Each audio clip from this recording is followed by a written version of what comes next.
Hey, have you ever asked yourself, why English? I mean, out of thousands of languages on this planet, why is this the one you're fighting to master? Why did the world choose English as its default language? Think about it. Imagine a language that shouldn't even exist. A language originally spoken by just a few thousand people on a cold, foggy island. It survived invasions, it was banned from the royal courts, and yet, today, it's the air we breathe. Why? Because English doesn't follow rules, it breaks them. By the way, I am your host Maya, and you are watching American Chapter Podcast, where you master your real-life American English. And today, we are going beyond the textbook to see how English conquered the world and why it's the only passport you'll ever truly need. Close your eyes for a second. Imagine it's the year 400 AD. You're standing on a foggy, cold island on the edge of Europe. Nobody here speaks English. Not a single soul. To be honest, English doesn't even exist yet. The people here speak Celtic languages. They have no idea that in 1,500 years, their small, muddy island will produce a language that will dominate the stars, the internet, and the boardrooms of every city on Earth. How did a dialect of German tribes, mixed with Viking raw power and French elegance, become the most successful thief in history? Because English doesn't follow rules, it breaks them. It's not just a language, it's a survivor. Let's get real. English was born in a mess. It started with 3 Germanic tribes, the Angles, the Saxons, and the Jutes. They crossed the North Sea to Britain. But they didn't bring a dictionary. They brought a survival instinct. But then came the Vikings. Imagine these terrifying warriors from Scandinavia landing on the coast. They didn't just come for the gold. They brought words like sky, skin, and window. These words are raw. They are practical. Here is where it gets interesting for you as a learner. English has this cognitive skill. It's a linguistic melting pot. Instead of fighting the Vikings, English just adopted them. We took the best of both worlds. In modern English, we still see this. Have you ever wondered why we have so many synonyms? That's because we have a home word and a borrowed word. For example, the word help is Germanic, Old English, but the word assist is French. Which one sounds more sophisticated? Exactly. In 1066, everything changed. William the Conqueror from France invaded England. For the next 300 years, French was the language of the kings, the lawyers, and the Boujee elite. If you were poor and worked in the fields, you spoke English. If you were rich and ate fine food, you spoke French. This is why, no cap, English is so weird today. Think about this. A farmer looks at a cow in the field. He calls it a cow. But when that cow is cooked and served to the king, it's called beef. The sheep in the field? That's English. The mutton on the plate? That's French. English was the underdog. It lived on the streets. It stayed simple. It lost most of its complicated grammar during this time because the locals just wanted to be understood. This is why English today is so much easier to start learning than, say, German or Latin. It was stripped down for the masses. It was resilient. Fast forward. The British Empire spreads English to every corner of the map. But then comes America. Now, many people ask me, why is American English so different? It started as a rebellion. A man named Noah Webster, yes, the guy from the Webster Dictionary, decided that a new country needed a new way of speaking. He wanted American English to be a symbol of independence. He looked at British words like color and honor and said, "Why do we need that, you? It's a waste of ink." So he cut it out. Color. Honor. He changed the S to a Z in words like realize. But it wasn't just spelling. It was the vibe. American English became the language of the hustle. It's faster. It's more direct. Let's look at some differences you'll hear in this podcast. In London, you live in a flat. In New York, it's an apartment. In London, you walk on the pavement. In LA, it's the sidewalk. If you're running out of fuel, a Brit looks for petrol, but an American looks for gas. Are they different languages? No.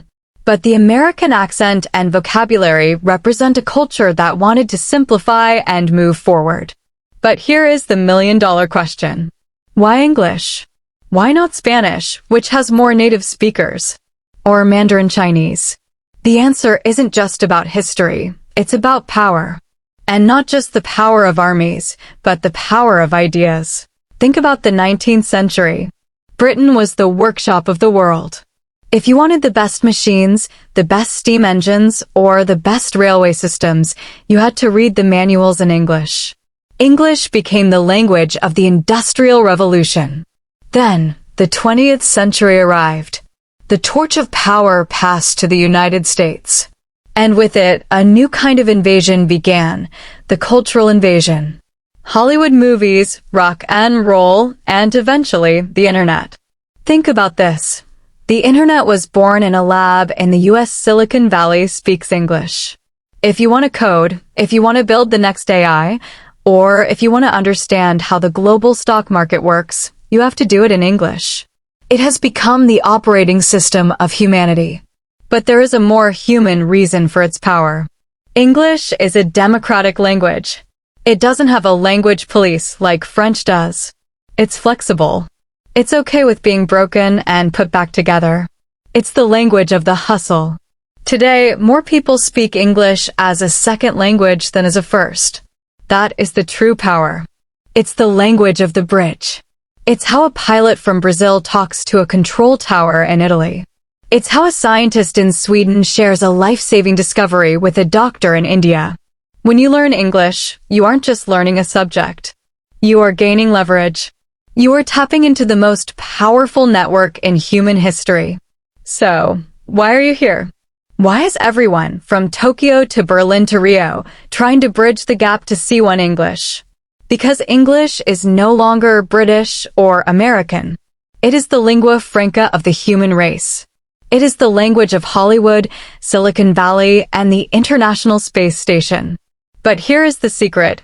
You don't need to be perfect. English itself isn't perfect. It's a beautiful, chaotic mess of 1,500 years of history. When you learn a new word, you aren't just memorizing sounds, you are downloading a piece of human history. When you practice shadowing with this podcast, you are training your brain to join that 1.5 billion person conversation. You are building cognitive skills that will open doors you haven't even seen yet. Now, let's talk about you. How do you actually master this beautiful mess of a language?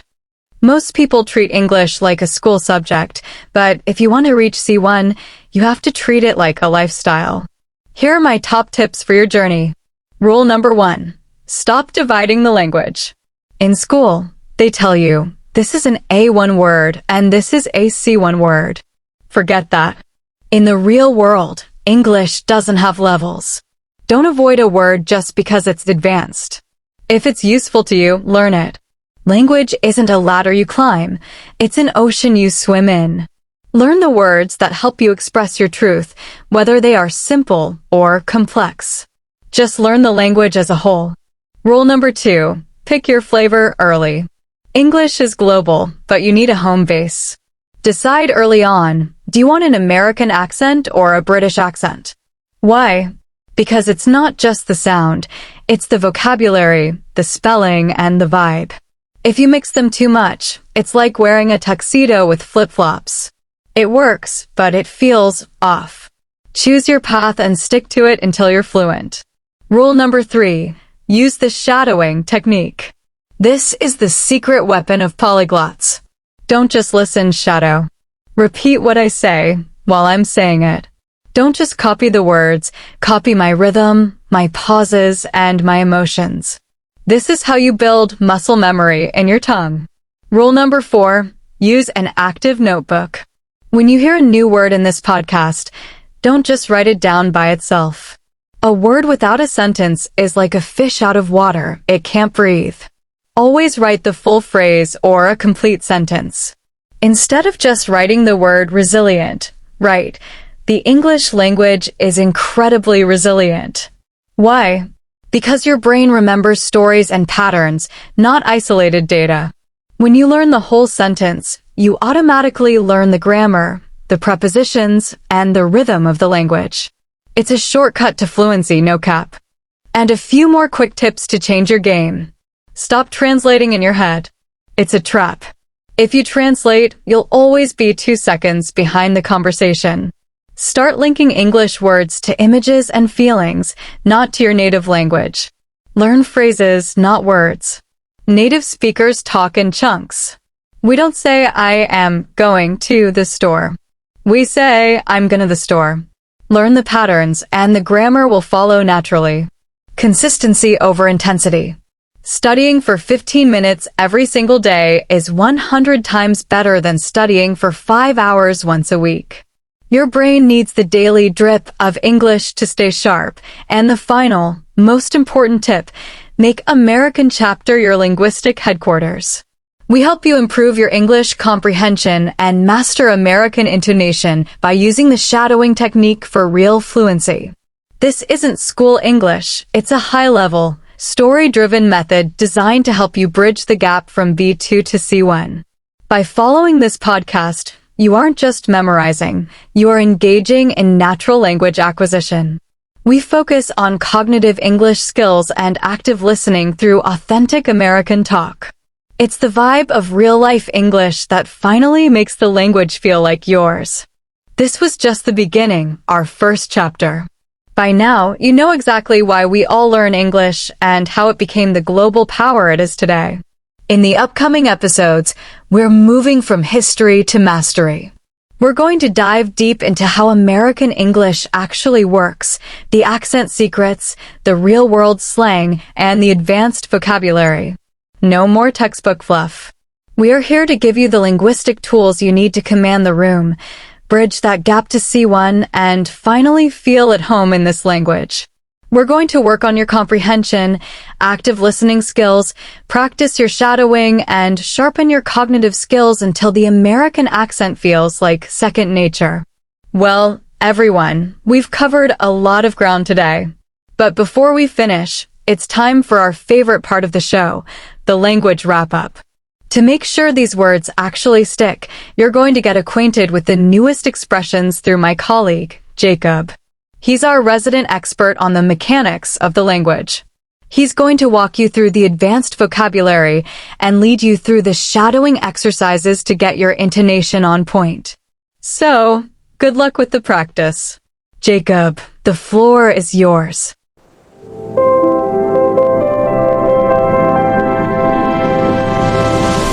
Oh, thank you, Maya. Much appreciated. And hello, friends. I'm Jacob, and I'm hyped to help you bridge that gap between just understanding and actually speaking. Look, Maya just told a hell of a story about the history of English, but now it's time to get our hands dirty. We're going to take the best phrases from this episode and put them into your active notebook. I'll give you the word, the meaning, and then we'll do a shadowing rep. I want you to repeat after me. Mimic my tone, my energy, and my American rhythm. Are you ready? Let's dive in. Part 1. Idioms. First up, let's look at our idioms. These will really help you sound more like a native speaker. 1. To get the best of both worlds. Meaning, to enjoy the advantages of two very different situations at the same time. Example. By staying with a host family while studying abroad, you get the best of both worlds, total language immersion and a comfortable home environment. 2. To bridge the gap, meaning to reduce the difference or provide a connection between two different things. Example, reading news articles in English is an excellent way to bridge the gap between intermediate study and real-world fluency. 3. To be on the same page, meaning to have the same understanding or to agree with others. Example, we need to have a quick meeting to ensure the whole team is on the same page regarding the project deadline. 4. The million-dollar question. Meaning, a question that is very important and usually very difficult to answer.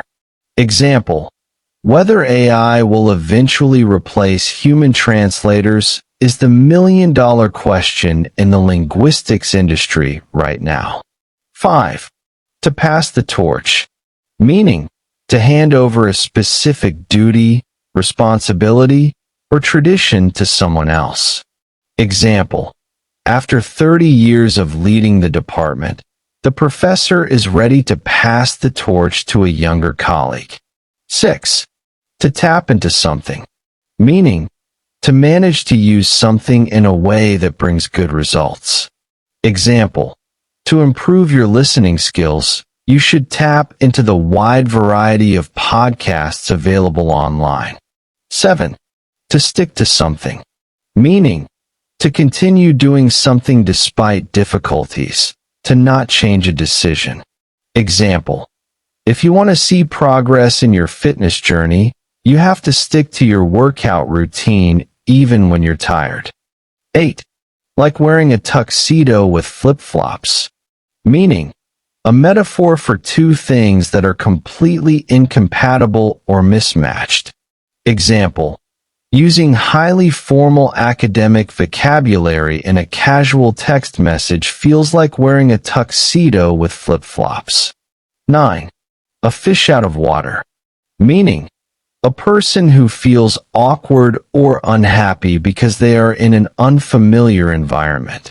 Example: as a city person moving to a remote farm, I felt like a fish out of water for the first few months. 10. A shortcut to fluency, meaning a method or trick that helps one achieve language proficiency faster than traditional ways. Example: while there is no magic pill, focusing on high-frequency phrases is a proven shortcut to fluency.